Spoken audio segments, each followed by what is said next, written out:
doing a lot of damage. Just in the end, I think he lost one or two just a little bit too early, and because I mean, at first he was really far up in army supply. He was ahead in upgrades as well, and then he just kind of lost 3 dropships of units, and then all of a sudden the army supply was even, and then his mines didn't go off too well, and then it was game over. And here we are on Frost with uThermal 1-0 down. Yeah, it's quite scary for him. Don't know. I don't think uThermal really wants to go down to the losers bracket, but he might have to.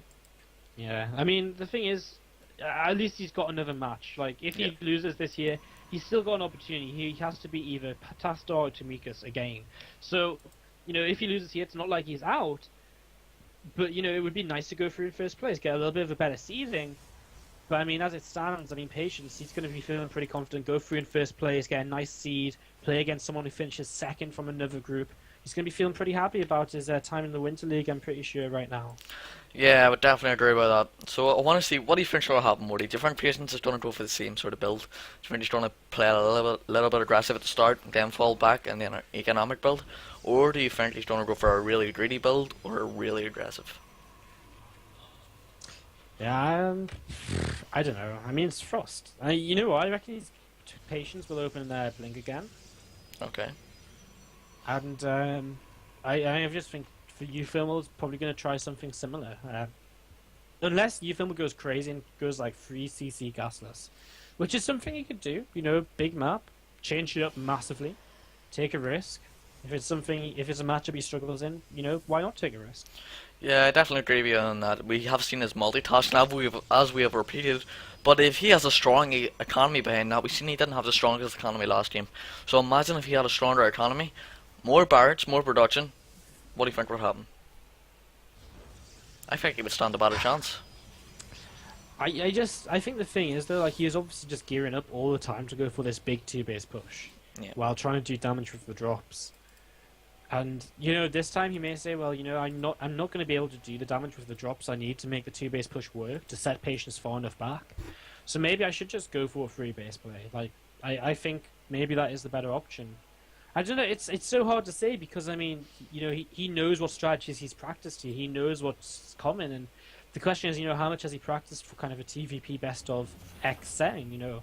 There's a much different to just playing on the ladder and doing the same build every other game on a different map. Do this build, but if you get 2 maps in a row and your build doesn't work on one of them, and you do the same build on another map, usually, what do you do then?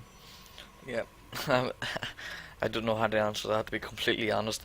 But this Mothership core is going to come out now, so we have seen a switch up, and with Patience at least. He's not going to be as aggressive as he was at the start of last game. He's just going to go for that 1 gas Mothership core spawned into a 2nd gas, and this is where I think we may see the Twilight Council come out, Wardy.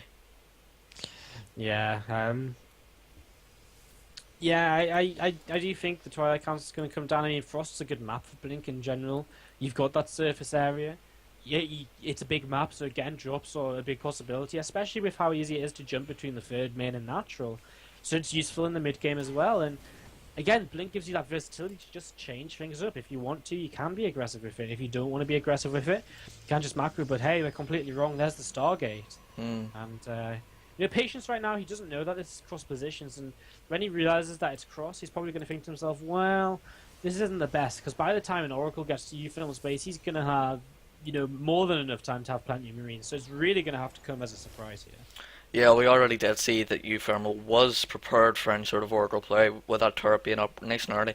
He already does have that engineering base, so we should see a turret going up quite soon, as just the exact same as last game. So uThermal playing a really, really safe style, and then opening up in the mid game, they're a very aggressive style, but quite a low economic style, which I'm not too much of a fan. But I think he's going to change it up this game, and I hope he does.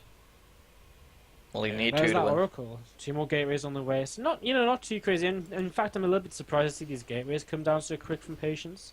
Instead of maybe just investing into a forge and getting ready to go into upgrades or something already. Or this could mean he may want to be a bit aggressive, and especially as we see a pylon on the way up, we could see a lot of aggression come from this. Yeah, I definitely see a 2nd Oracle is actually going to be built as well. That's quite interesting, so it is. Usually they could go into Phoenix play, which is actually quite strong, especially against a player like uThermal with his drops. Would shut a lot of them down. But we're going to see another Oracle being built, which shows that he wants to be a little bit more aggressive. But turrets have already been built in the main and in the natural. And Marines are already prepared for any sort of Oracle that does come in, but not in the natural. There's only a turret and a bunker with one Marine. The turret's okay though. I mean, this Oracle, I mean, you can see straight away turns around. Now, what does Patience do with this? I don't think he's going to do too much. He actually whoops in 3 Stalkers. It's kind of intriguing. Like, what's he going to achieve with 3 Stalkers at the front? I mean, another Oracle on the way across, 5 Stalkers.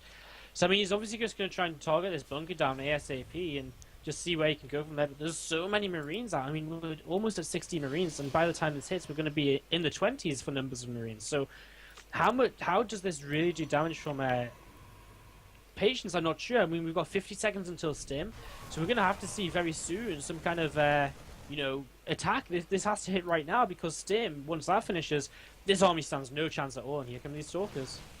Yeah, no blink. Oh my god. Wow. uThermal was so tilted against Protoss players, man.